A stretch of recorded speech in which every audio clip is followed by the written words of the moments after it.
welcome to the very first video of Reloader 2001.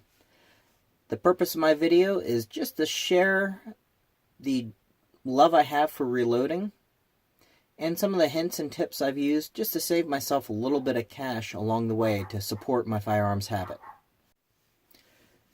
Today I'm going to show you how to use reloading dies for multiple calibers. Like the first one is the Lee 45 Colt dies. It's just a basic die. You can pick them up usually about 20 bucks on eBay.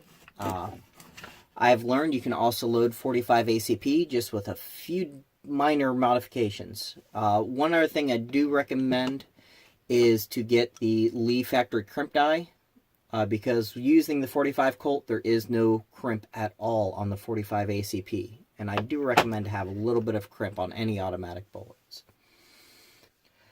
One other thing you're going to need, instead of the 45 Colt shell holder, I use the number 3 RTBS. Basically, it's any shell holder that'll hold like your 308, 30-06, 270. They're all the... And I'm just going to size one just to show you that it does work fine. Going over the reloading data and the sizes of the cartridges, the outside diameter is almost identical. And they do work fine, because actually the reason I started loading 45 ACP is I got, sorry going out of frame here, was my M&P Shield 45. I wanted to shoot it a good bit, and I can't quite afford to shoot factory loaded ammo all the time.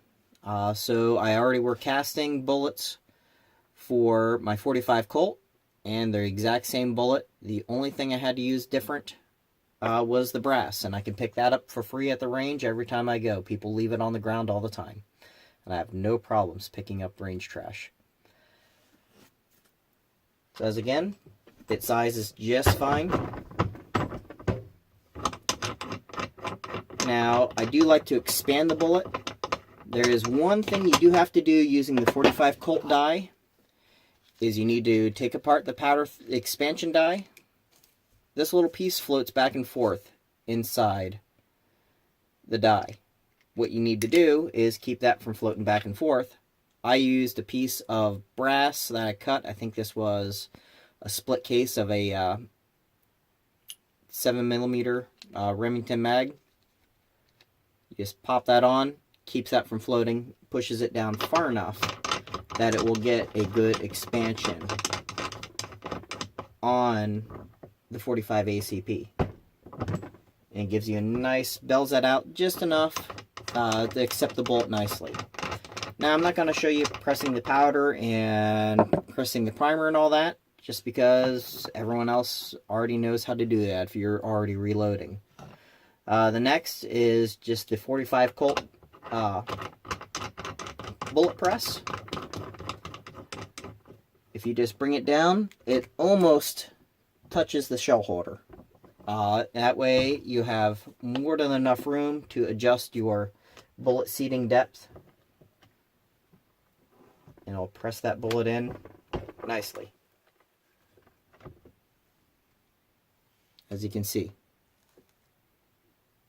And the only thing that isn't a 45 Colt is the crimp die. Just the taper factory crimp. I do recommend it just because it does leave a little bit of an edge and it could cause some feeding problems. So you just thread that through. Get your crimp. And you're all done. You have 45 ACP. And the only thing you had to buy was a factory crimp die. If you already have your 45 Colt, you're good to go. The other die that you can load more than one caliber, believe it or not, is the 380 ACP reloading dies. I have learned you can also load 38 specials with them. I don't think I have an example here, but it's the same thing, except there is nothing special you have to do with the dies. You just have to have a shell holder that will hold the 38 special. Unfortunately, 357 is just a little too long for the bullet seating die.